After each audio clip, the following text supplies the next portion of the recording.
네, 돈을 버는 하루 30분 글쓰기의 저자 하청환입니다. 오늘은 5강 필사를 해보자 라는 그런 부분인데 우리가 필사를 해야 되는 이유는 굉장히 많이 있습니다. 일단은 필사를 하게 됐을 때 앞서 그냥 단순히 읽는 것과는 다르게 굉장히 많은 부분을 느낄 수가 있고요. 또 필사를 하는 과정을 통해서 우리는 퇴고나 이런 문장을 다듬는 부분에서 많이 배울 수 있습니다. 실제로 많은 작가들이 어떠한 이러한 글을 쓰기 위해서 필사를 굉장히 많이 하는 그런 부분들이 많이 있습니다. 그렇기 때문에 우리는 필사를 좀 이렇게 해볼 필요성이 있겠고요. 이번 시간에서는 이렇게 그냥 단순히 필사를 해봐라 라는 그런 내용이 아니라 같이 한번 필사를 해보면서 관련된 내용을 좀 체크해보는 시간을 가져보도록 하겠습니다. 네, 실제로 이렇게 워드로 좀 이제 한글로 넘어가서 내용을 한번 살펴보도록 할게요.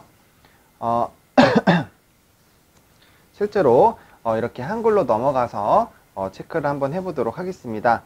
필사를 해야 되는데 일단은 다른 부분에서 좀 문제가 생길 수 있기 때문에 저는 이 돈을 버는 하루 30분 글쓰기에 대한 이 책을 가지고 한번 진행을 해보도록 하겠습니다.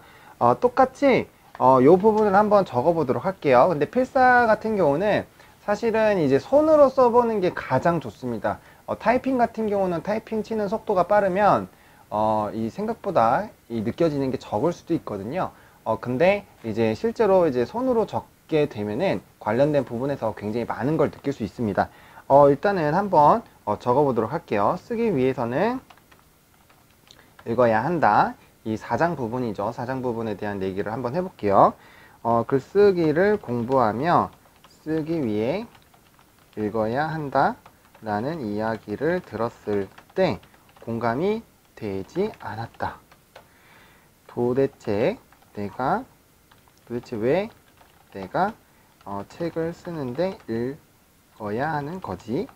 라고 생각했다. 일단 한 3, 4문장 정도 써보고 얘기를 한번 해볼게요. 1년, 2년 글쓰기를 계속하다 보니 이제는 글을 잘 쓰기 위해서는 반드시 글을 많이 읽어야 한다고 생각한다. 자, 여기서 이제 좀 얘기를 한번 해볼게요. 여기서 문장을 조금 더 나눠 볼 수가 있겠죠. 예를 들면은 이제 한번 해볼게요. 빨간색 글씨로 바꿔서 이거는 다른 식으로 내용을 풀 수도 있겠죠. 글쓰기를 시작했을 때 가장 많이 들었던 이야기가 많이 읽어야 읽는 것이 중요하다는 것이었다. 이런 식으로 이제 에세이식으로 좀 풀 수 있고요. 또 풀 수 있는 게 또 어떤 게 있을까요?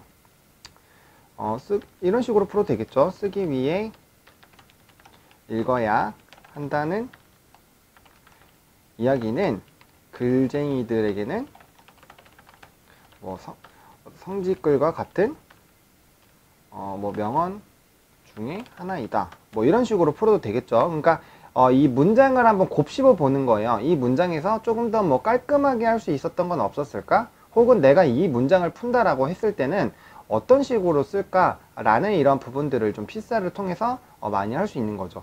뭐 요거 같은 게 두 번째 문장 같은 경우도 이제 도대체 내가 책을 쓰는데 읽어야 하는 거지? 라고 생각했다. 이 부분도 뭐 여러 가지 부분으로 풀 수 있겠죠.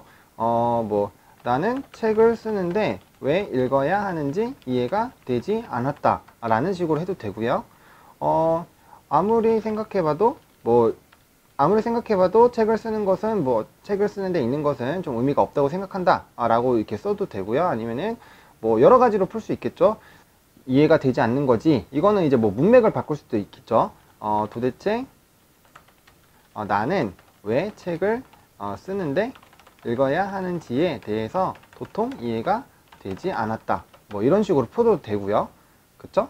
약간의 조금씩 바꾸는 거예요. 이런 부분들이 이제 생기게 됐을 때 굉장히 좀 문쟁이 좋아질 수 있겠죠. 요거 같은 경우는 약간 에세이 느낌들이 많이 있는 거고요. 세 번째 문장도 글쓰기를 계속하다 보니 이제는 이해가 된다 라고 풀어도 되고, 글쓰기를 1년 몇 년 동안 지속하다 보니 이제는 반드시 많이 읽어야 한다는 것을 느꼈다. 뭐 이런 식으로 풀어도 되는 거죠. 근데 이제 좀 시간을 강조하고 싶으면 이렇게 앞에 적은 것처럼 이제 1년, 2년이라는 구체적인 수치를 좀 제시를 해주는 것도 굉장히 나쁘지 않습니다. 이런 식으로 글을 쓸 때 이렇게 필사, 지금 한 3문장 적었는데 3문장으로 이렇게 굉장히 많은 내용들이 나오잖아요. 그리고 이 사람은 글쓰기를 공부하여 글을 쓰기 위해서 읽어야 한다는 얘기를 들었을 때 공감이 되지 않았다. 그 다음에 뭐 도대체 왜 내가 책을 쓰는데 읽어야 하는 거지? 라고 생각했다. 글쓰기를 계속 하다 보니 이제 이해가 된다. 이런 식으로 이제 여러 가지 문장을 믹스를 해보는 거예요.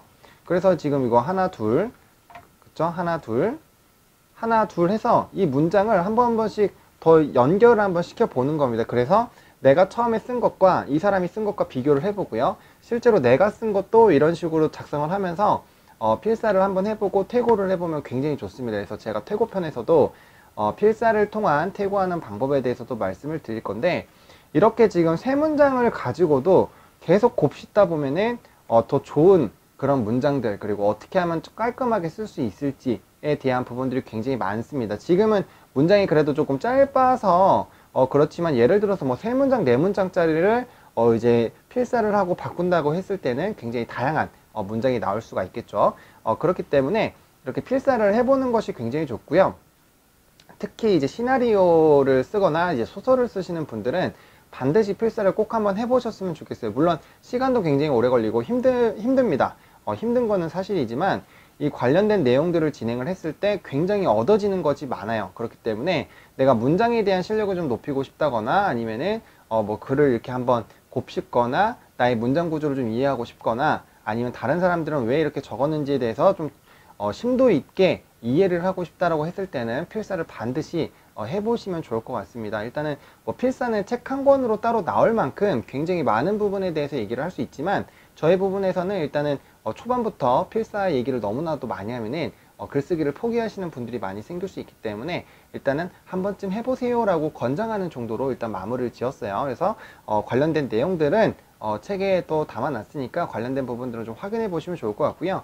이런 식으로 이제 한 번 정도씩 해보시면 굉장히 좋을 수 있습니다. 그리고 아까 제가 이제 두 번째에서는 어떻게 풀지라고 좀 고민을 잠깐 했는데, 이런 고민들을 많이 해보는 거죠. 이 문장을 더 좋게 바꿀 수 있을까? 뭐 내가 왜 이런 식으로 바꿀 수도 있겠죠. 도대체 내가 왜 책을 쓰는데 읽어야 하는 거지?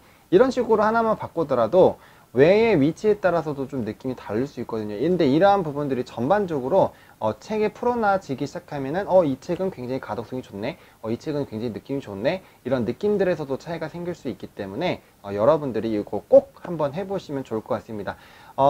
일반적으로 필사는 처음부터 끝까지 다 하는 거를 권장을 하지만 너무 힘들 수가 있고 그 다음에 끝까지 가지 못하는 경우가 굉장히 많아요. 그렇기 때문에 자기가 마음에 드는 문장 혹은 그 쪽에 대해서만 필사를 한번 해보시고 저처럼 이렇게 한번 쪼개보시고 다른 문장으로 바꿔보고 관련된 작업을 해보시면은 분명 많은 것들을 느끼실 수 있을 겁니다. 이렇게 5강 필사 반드시 한번 해보자 라는 부분들은 이렇게 마무리 짓도록 하고요. 다음 6강에서 다시 만나 뵙도록 하겠습니다.